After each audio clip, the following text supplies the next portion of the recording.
quality everywhere, and the director, the regional director of the SAS,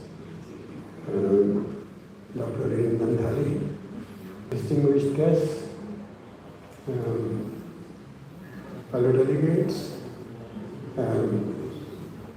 What an honor to be here, and I am most impressed with the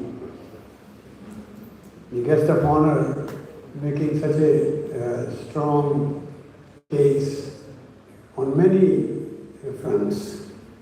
So thank you. That was a very stimulating lecture.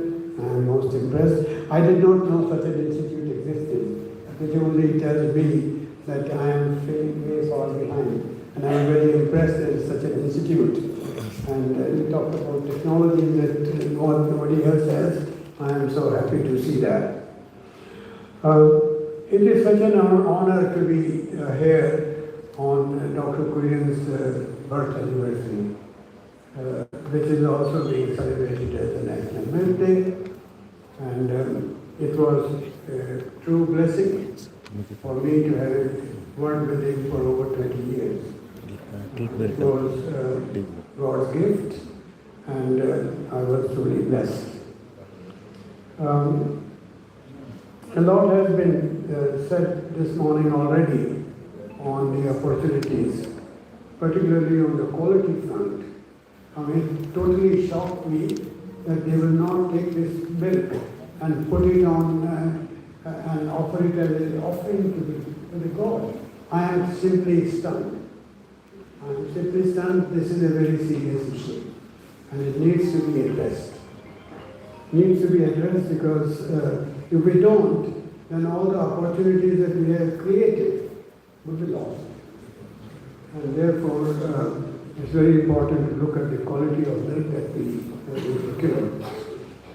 Particularly now when there is such great instrumentation available to test the quality of milk, small scale at the village level, and I think it also needs far greater supervision, government checks to have this kind of impression on the quality of milk. It stuns me. I have not thought about it. When Operation Flood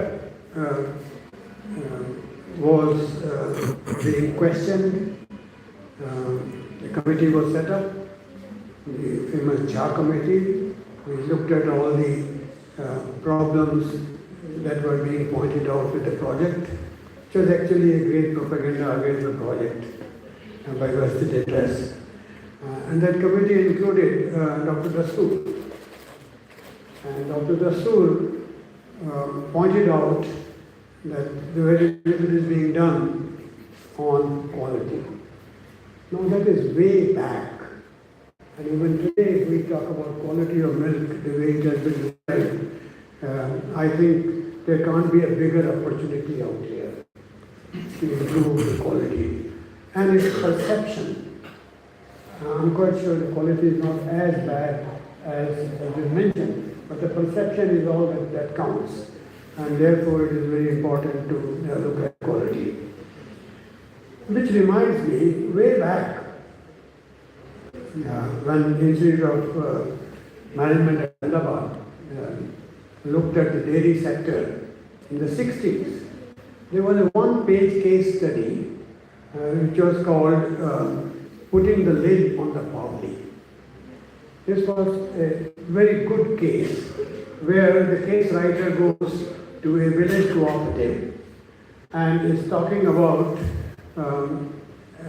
the quality of milk, saying that those who bring milk to the cooperative society, they don't cover the container and they actually put the hand into the container at the top because the container is to balance it. They don't want a lid, they just put their hand onto it. And so the milk is being exposed to dust, flies, etc., etc. And so the society is discussing, the village cooperative society is discussing, what do we do about it? Now we are back to square one on this. What do we do about the quality of milk that comes to us? And this was a great case study, because at the end of the discussion at the village level, somebody raises a question: if we put a lid on the top of it, will we get more money? Now think about it. When I learned about quality control at the college level, we used to carry out what was called a sediment test. A liter of milk was passed through a filter, we looked at the sediment disk, and that was a gross test to say whether this milk is clean milk. And that's the way milk was tested in Europe. That's the way milk was tested in the developed countries. Sediment test. And people will be paid based on this level. Quality, they started paying for quality right at that level. And even today, we do not pay the farmers based on quality. I'm talking about hygienic quality. It's the chemical components that we are testing, or adulteration we are testing. We're not testing the microbial quality of milk. And I think it's time to look at that all over again.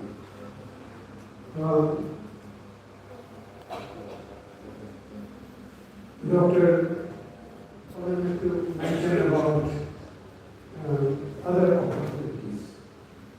And I'm glad that is where we should really be focusing on today, apart from quality. If one looks at I want to go back to the point that was made.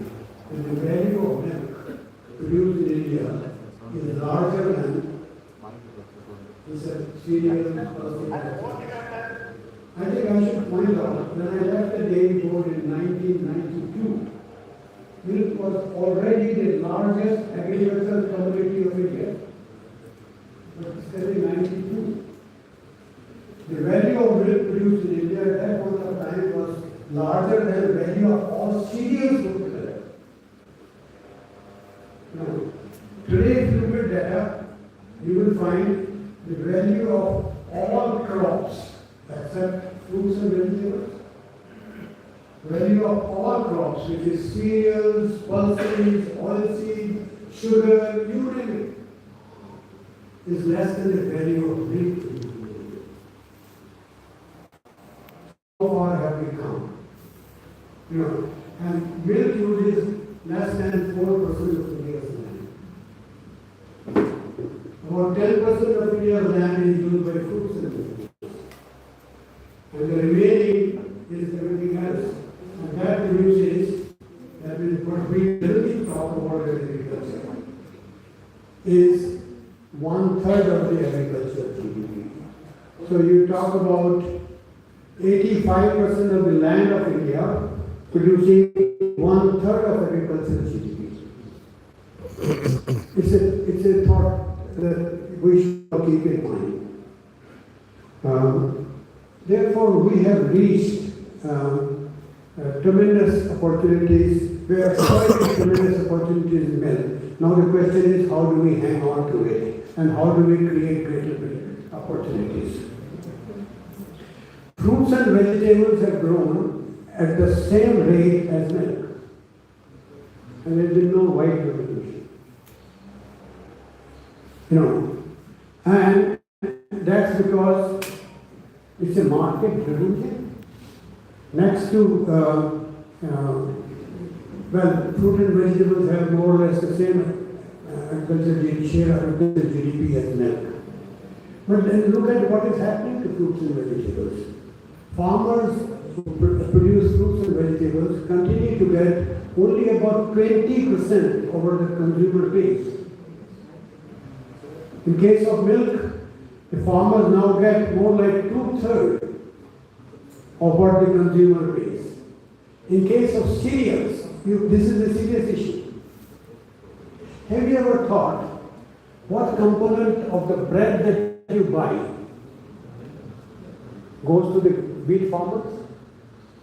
Have you ever thought what component of atta that you buy goes to the wheat farmers? You know, so Dr. Kurian, when he looked at the milk sector, he realized the farmers were getting very little because most of the milk that they sold was sold as ghee. You know, milk prices remained very low. And farmers produced milk because they had crop residues and family labor to be optimized upon. And the moment farmers started getting a higher proportion of what the consumer is paying for milk, the dairy sector developed. It was primarily marketing.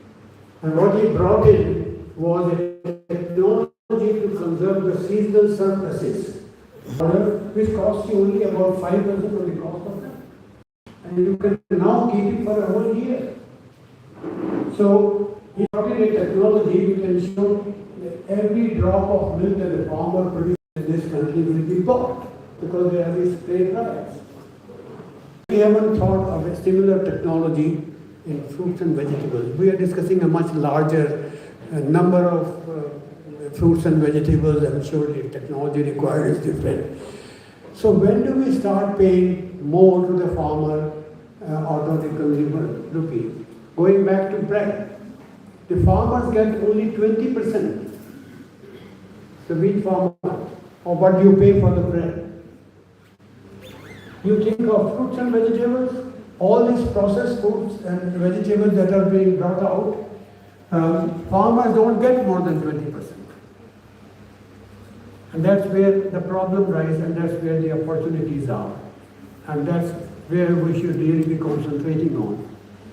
I like to mention a few years ago, quite a few years ago, the price of vegetable oils in Gujarat came down to very close to what milk prices were. At that point of time, the chairman of Amul Dairy was also the chief minister of Gujarat.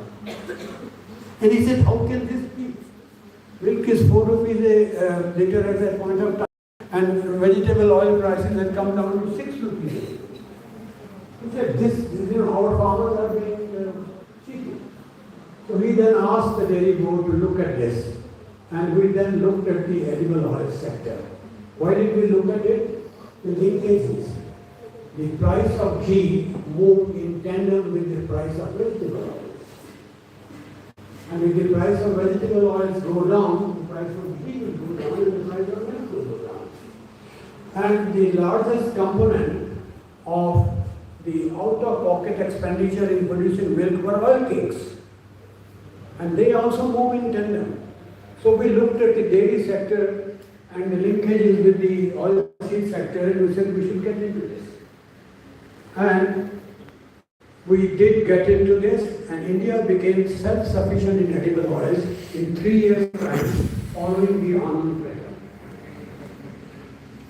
Now at that point of time, I mentioned to Dr. Kurian that next to the import of petroleum products, the largest foreign exchange outgo is on vegetable oils. He said it makes no sense. Why can't we produce the vegetable oils here? And Dr. Kurian said, yes, we can, because we were already working on it. And then he said, what do you need to do it? He said, we have to ensure that when the crop comes into the market, the farmers get a remunerative price, even when they have produced a motor crop. And if we buy it for the farmers, and the farmers know when they put in the seed that they will get this kind of a price, and if they actually get that price, they produce all the oil seeds. So the Prime Minister said, what about the consumers? We said, if we have enough material with us and oil can be kept for a year, and it should be possible to ensure that the consumers don't pay anything more than 25% of what the producers have to pay. He said, that sounds reasonable. So why don't you do it? What is preventing you? So Dr. Kurian said, what is preventing us are government policies, government brings in cheap edible oils and influence the farm. So the Prime Minister asked, how long will it take you to become self-sufficient in edible oils? And Dr. Kurian said 5 years. He said, but you took 25 years in milk. How come you can do it in 5 years in edible oils? So Dr. Kurian said, out of the 25 years that we spent on milk, the first 20 years were spent on.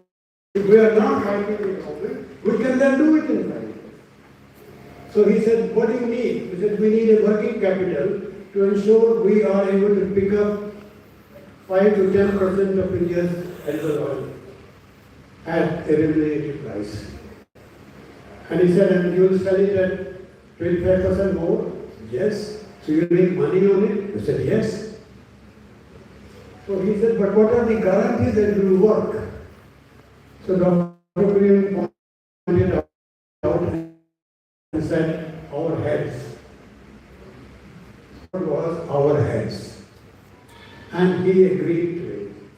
The Prime Minister agreed to it, gave us a line of credit to buy these edible oils, and he said, I'll set up a committee of secretaries, headed by the cabinet secretary. If you have any problems, they will resolve it. And you know what happened? As soon as the project was approved, the Trade Trading Corporation goes out and hires every single tank, edible oil tank in the country, particularly at the ports. They just went and hired everything. So if we buy anything, we have nothing to store. So we went to the cabinet secretary, this is what has happened. And sure enough, next day they released all those things. Next thing we found out was, State Corporation is importing oil and there was a lot of underwriting dealings involved. But the fact is they gave it to Vanaspati industry and the civil supplies department at very low prices. So we had that stuff. And sure enough, in 3 years' time, India became self-sufficient in edible oils. This is history. We are back to importing half of what we consume. So it's the will that is needed. And Dr. Kurian provided the leadership and the politicians provided the will. And that's how we succeeded.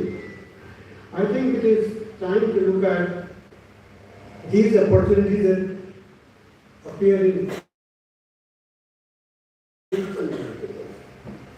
now, unfortunately, in the dairy sector, until NDP came in and until Operation Flood came in, the emphasis was produce more, produce more, produce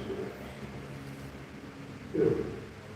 And the mechanisms were such that we really didn't produce more. As I was coming, I was talking to this student, is he here? I was talking to him and he said he is working on extension.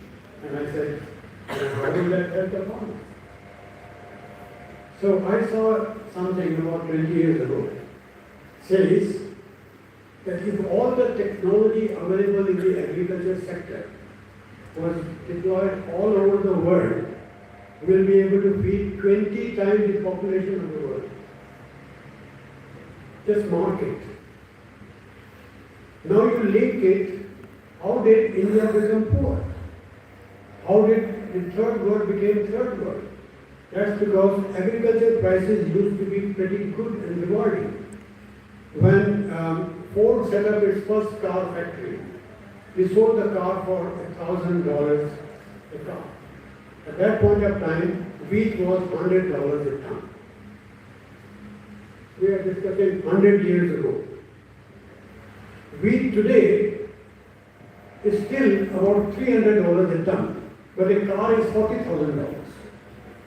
The terms of trade have gone against agriculture. And any country which focused on agriculture automatically became poor. I met a teacher in Jamaica who was a dairy farmer. He said in the 60s he went to UK to teach.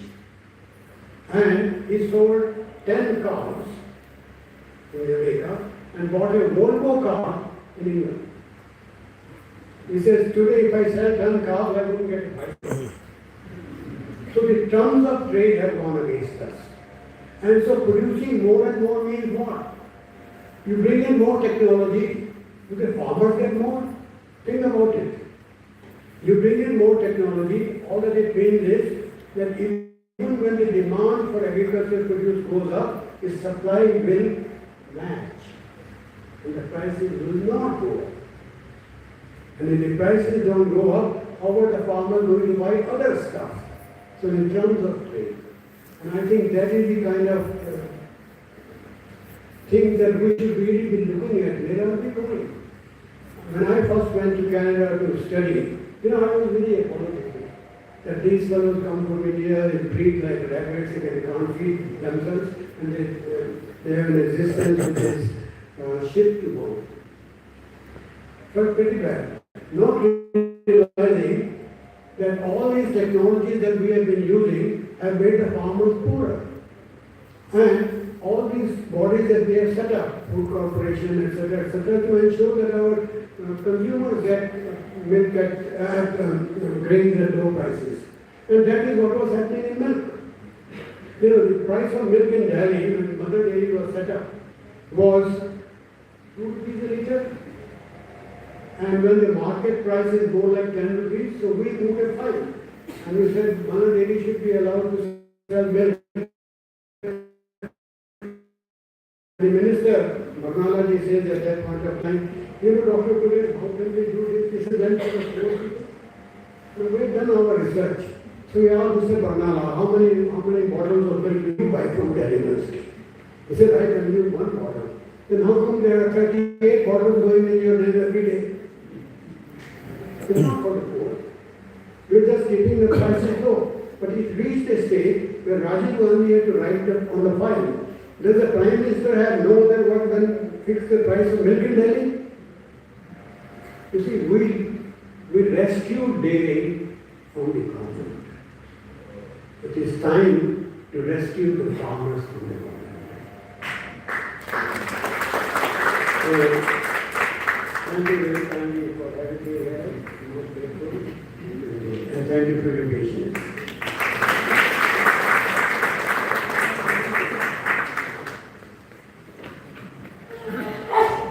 Thank you, sir, for your inspiring mission and for gracing today's occasion with your presence. To formally conclude the inaugural session, we now invite respected President of Alumni Association, ICAR NDRI, Dr. D. N. Das, to deliver the vote of thanks. Sir, please.